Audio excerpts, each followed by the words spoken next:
UP PCS ने जो answer की जारी की है प्रीलिम्स 2024 के लिए, उसमें एक प्रश्न पर विद्यार्थियों को बहुत ज़्यादा संदेह है, डाउट है।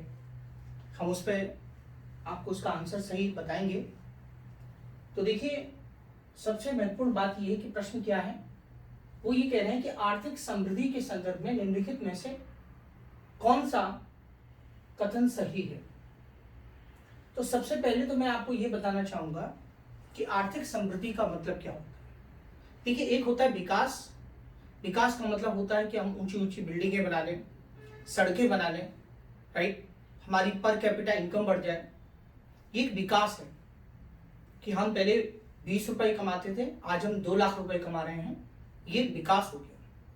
लेकिन जहां समृद्धि होती है, इकोनॉमिक ग्रोथ होता है, इकोनॉमिक ग्रोथ में ये भी देखा जाता है कि आप गरीबी के पॉइंट ऑफ व्यू से, पॉवर्टी के पॉइंट ऑफ व्यू से, माल न्यूट्रिशन के पॉइंट ऑफ व्यू से हम कितने जो है आगे बढ़े हैं, हमने कितना उसमें प्रयास किया है, कितना प्रोग्रेस किया है। गरीबी हो गया, लोगों को आवास दिलाना हो गया, उसके साथ साथ ड्रिंकिंग वाटर है, माल न्यूट्रिशन है, कुपोषण की समस्या है। तो अगर हम देखा जाए तो जो सोशल और इकोनॉमिक जो इंडिकेटर्स होते हैं, उसके आधार पे ये समझा जाता है कि कोई भी जो अर्थव्यवस्था है वो अर्थव्यवस्था विकासशील है, विकसित है, या वो अंडर डेवलप्ड इकोनॉमी है। आप समझिए इस बात को। तो यहाँ पे पहली बात तो ये कहा गया है कि जेएम कीन्स अर्थव्यवस्था के जनक है। ये तो बिल्कुल गलत है, जिसमें एडम स्मिथ होनी चाहिए। उसके बाद भारतीय अर्थव्यवस्था एक मिश्रित अर्थव्यवस्था है, ये सही है, ये वाला गलत है। अब चूंकि भारतीय अर्थव्यवस्था एक अल्प विकसित अर्थव्यवस्था है, प्रश्न इस बात को लेके है क्योंकि आपने हमेशा किताबों में पढ़ा है या आपको ये पढ़ाया गया है कि भारत की जो अर्थव्यवस्था है वो विकासशील अर्थव्यवस्था है। शायद यही बात जो है आपको चुभ रही होगी और इसी कारण जो है आप इसमें संदेह कर रहे होंगे। लेकिन मैं आपको बता दूं कि भारतीय अर्थव्यवस्था के जो सोशल इकोनॉमिक इंडिकेटर्स हैं, जिनको हम सामाजिक आर्थिक सूचकांक कहते हैं, सूचक कहते हैं, वो कहीं ना कहीं जो है आज अल्प विकसित अर्थव्यवस्था के लक्षणों के साथ हम भारतीय अर्थव्यवस्था को देख सकते हैं। बहुत कुछ किया गया है, ऐसी बात नहीं है, लेकिन फिर भी जो है मैंने जैसे कि आपको पहले भी बताया कि भारत में इन सामाजिक और आर्थिक विकास पर भी बहुत कुछ किया जाना बाकी है।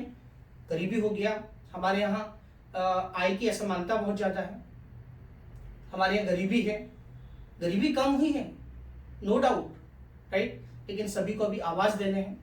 हमारी बहुत सारी जनसंख्या अभी भी बेरोजगार है। तो इस दृष्टिकोण से कहेंगे तो आयोग का जो आंसर है वो एकदम सही आंसर है।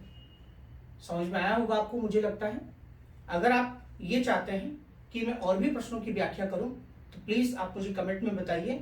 और अगर आपको, देखिए लास्ट टाइम मैंने आपको बताया था कि जो कट ऑफ होगा लगभग 80 क्वेश्चन से ऊपर जिनके भी हैं वो निश्चित रूप से सिलेक्ट होंगे, ऐसा मैं आपको कहना चाहता हूं कि मेरा बिल्कुल जो है कह सकते हैं कि एक प्रेडिक्शन है, एक अनुमान है मेरा पेपर को देखते हुए।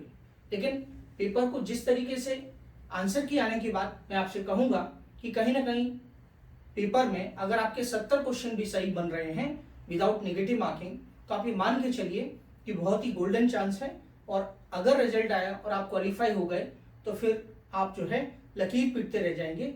इसलिए आप जम के तैयारी करें। अगर आपने 70 क्वेश्चन भी बहुत अच्छे से किए हैं, इसका मतलब जो है आप बहुत अच्छी जगह हैं। और अगर आपको और क्वेश्चंस के भी आंसर इसी तरीके से एक्सप्लेनेशन चाहिए तो प्लीज मुझे बताइए कौन से आंसर को एक्सप्लेन करना है, मैं निश्चित रूप से करूंगा। थैंक यू, धन्यवाद, जय हिंद।